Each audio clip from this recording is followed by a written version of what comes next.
May I channel healing and love through this video and through my words.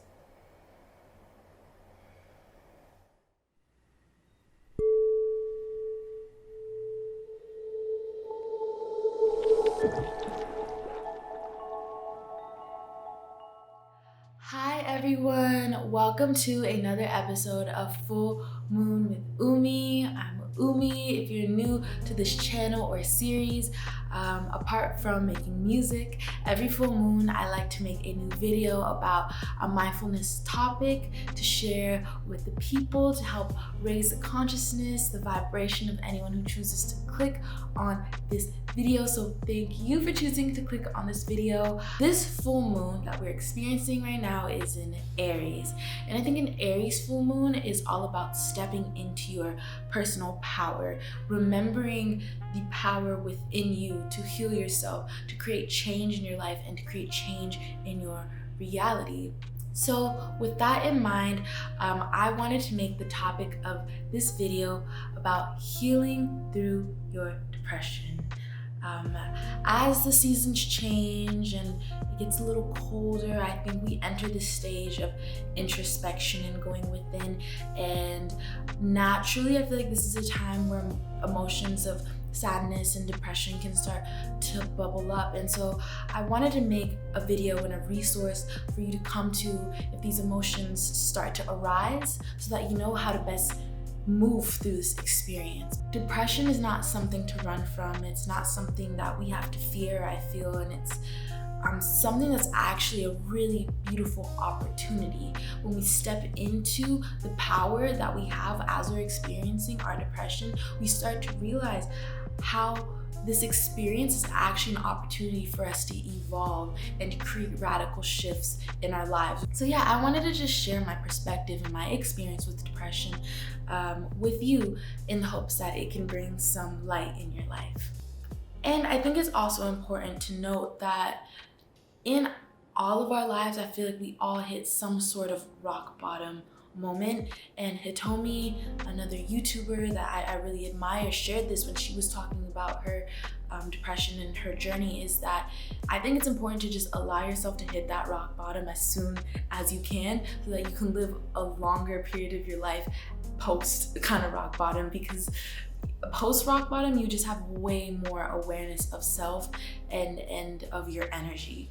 And as a final little intro point, I just want to share that it's true healing, I believe, doesn't come from masking the symptoms of your hurt, but it comes from getting to the root cause of what's creating this hurt within you, healing that, and then moving forward. That to me is long-lasting mental health. And more specifically, just my personal approach to healing is a more natural path, a more rooted path. And I, on this journey, was prescribed antidepressants, and I was prescribed anti-anxiety medication. But I had to kind of sit with my spirit and my soul and say, is that what feels right for my healing?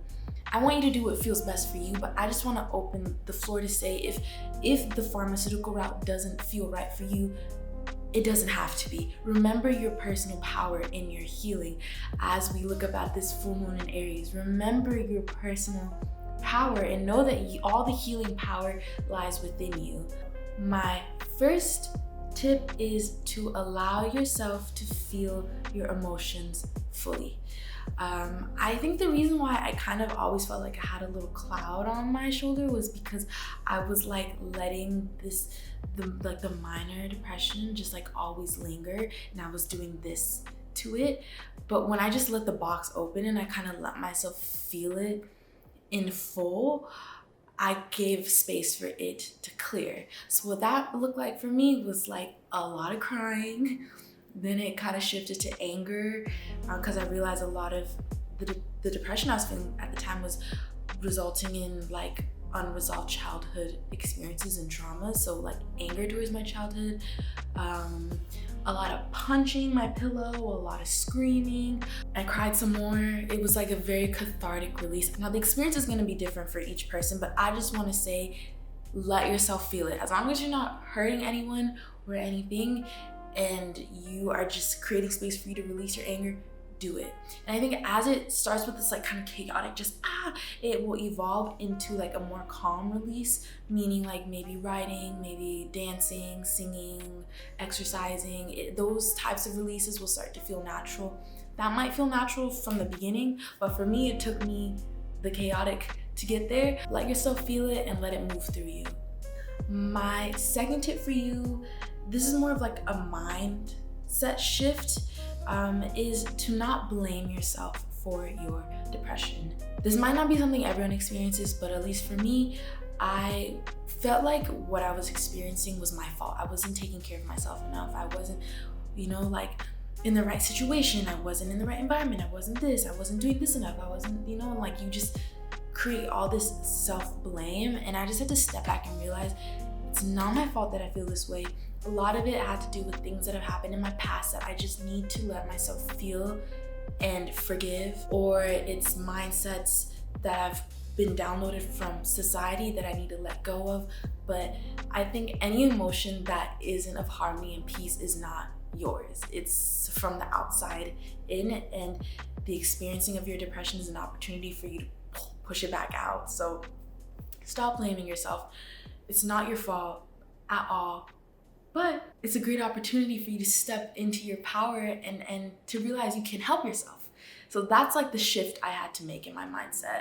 My third tip for you is to journal.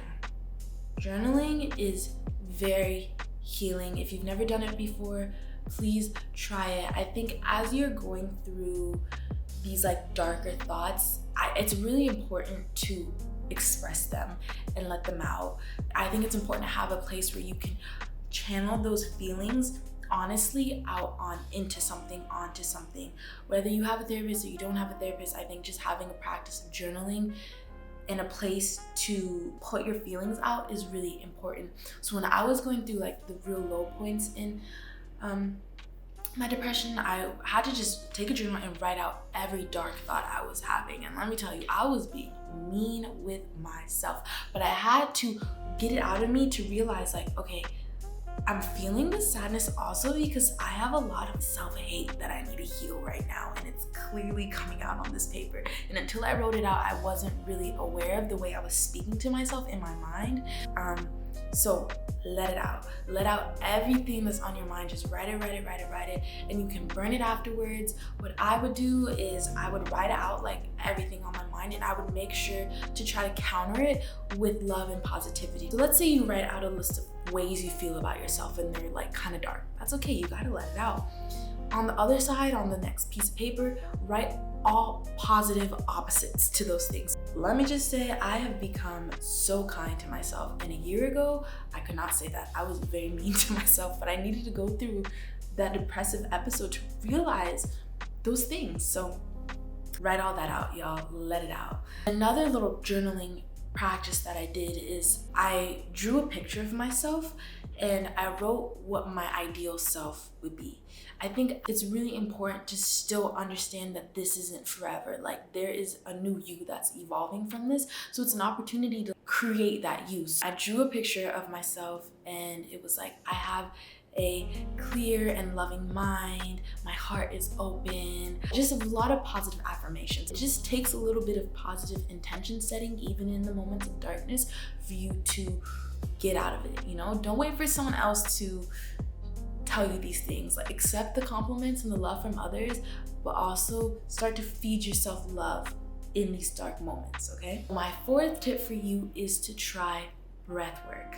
If you've never heard of breath work, it is one of the most powerful tools that we have within ourselves to prompt our healing, because we're using the power of our breath to reset our nervous system, reset our brain waves, raise our vibrations. There's many different types of breath work, but the concept of breath work really is using different ranges of breath holds, paces of breathing to shift the oxygen and carbon dioxide levels in your body to put yourself in a more optimal place of peace. And I single-handedly believe that me starting breathwork was one of the biggest reasons why I was able to heal through my depression. I literally remember the very first breathwork session that I did, and when I finished, I was like, oh, my brain feels different. Like my brain feels healed in a crazy way.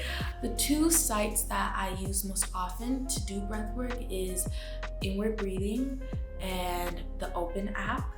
And I also have an amazing healer therapist that I work with. Her name is Christine, Instagram here. And I've done breathwork sessions with her. So any of those resources right there are available to you. Try out a breathwork session and see what kind of healing that does for you. If you want to read more about the power of your breath, there's this book called Breath that you can read. I read this book as well, and it really opened my mind to the power of breathing. And a final little summary on this. My favorite type of breath work for like real shifting is Wim Hof breathing, which is more rapid breaths in and out. And you literally start to feel like you are floating. It's crazy. And when I'm more in like a relaxed mood, there's like box breathing, there's extended breathing, like hold your breathing for 8, hold for 4, breathe out for 8, hold for 4. But all of these apps have all the different types of breath work for you. Just let your spirit guide you, but I highly, highly recommend. My 5th tip for you is become conscious of the food that you are eating. For me, I really started to realize I just wasn't eating enough for me to maintain a positive mindset. When I get hungry, it's more easy for me to get triggered and it's easier for me to spiral. And when I eat a lot of like processed foods, it becomes really easy for me to spiral as well. So I have a whole another video, I'll link it here, on healing my relationship with food and how food is natural medicine. So check that video out if you're interested. But on just a more simple level, try to cut out processed foods. Try to make sure you're eating enough food for your body. Get more fruits and vegetables in, because food will heal you. And make sure you drink enough water too, because that will heal you. My 6th tip, I think we're on number 6, is to take a bath. Yo, baths are so healing. I didn't start taking baths till I started going through my darker moments last winter, but I started taking baths like every 3 days or so, and it was so healing for me. I would journal in my baths, I would listen to healing frequencies, meditate, do nothing, cry. But something about water is so necessary for us, and I just don't feel like we get enough time in bodies of water. My preferred method of like water healing is just jumping into the ocean, but if it's too cold to do that, take a Epsom salt bath and let that salt water really just soak in and pull out those negative vibrations from you and experience the healing. It is so beautiful. Oh, I love a bath. I'm gonna take a bath after I make this video too. My 7th tip for you is, if your spirit calls you, plant medicine could be of great healing benefit to you. I'm gonna make another video really diving into my experiences with different plant medicines. Smoking for me was extremely healing, especially because I chose not to take any antidepressants or anything, because there were moments where I felt like I would spiral and it was really hard for me to reach out for help. And so smoking would just put me in a place where I felt like I could help myself. I could meditate, I could stretch, I could get out of bed. And I first started smoking pretty frequently, and then over time I didn't need to smoke as much, and now I like barely smoke anymore. But I've noticed that experience with a lot of people who use weed is like, it's not something that necessarily becomes a dependent crutch if your intention as you smoke isn't for it to be that, it's for it to help and empower you. So with all of this plant medicine, go in with the right intention, but seeking help from nature's beauty could be of great benefit for you. And finally, my last tip for you is, everyone says this all the time, but therapy. Therapy can be very, very healing. Just to have someone outside of yourself, your friends and your loved ones, to give you a third person perspective on your experience can be very healing. Personally for me, the type of therapy that worked the best was hypnotherapy, because Traditional therapy personally for me doesn't always feel right because I felt like we focus too much on the past when I was ready to move on and like shift my energy. It was like still a lot of pulling that didn't feel right for me. It's worked for some of my friends. Again, just like plant medicine, whatever works for you, but try hypnotherapy, look into hypnotherapy. Again, my hypnotherapist, Christine, I'm gonna link right here, she is amazing. But there's many different types of therapy that could be of benefit to you. I'm gonna link some other types of therapy below that I've come across. So don't feel bound by the walls of traditional therapy. There's many different types of ways to go down this avenue. But when you feel ready to, reach out for help and allow the wisdom of someone else to help you on your journey. So with all of that in mind, I hope something of that could be of benefit and nourishment to your spirit and souls. You are doing amazing. Trust in your journey, trust in your healing, because I believe in you. I really, really do believe in you. Remember that this is an opportunity for your growth and for your long-term happiness. So as many times as you can, remind yourself of that higher perspective of your experience and know that this is not forever, my friend. This is not forever. This is your evolution. I believe in you. I love you. Happy full moon. Feel free to leave any comments, questions below. Let's start a dialogue, and I will see you on the next moon. Love you.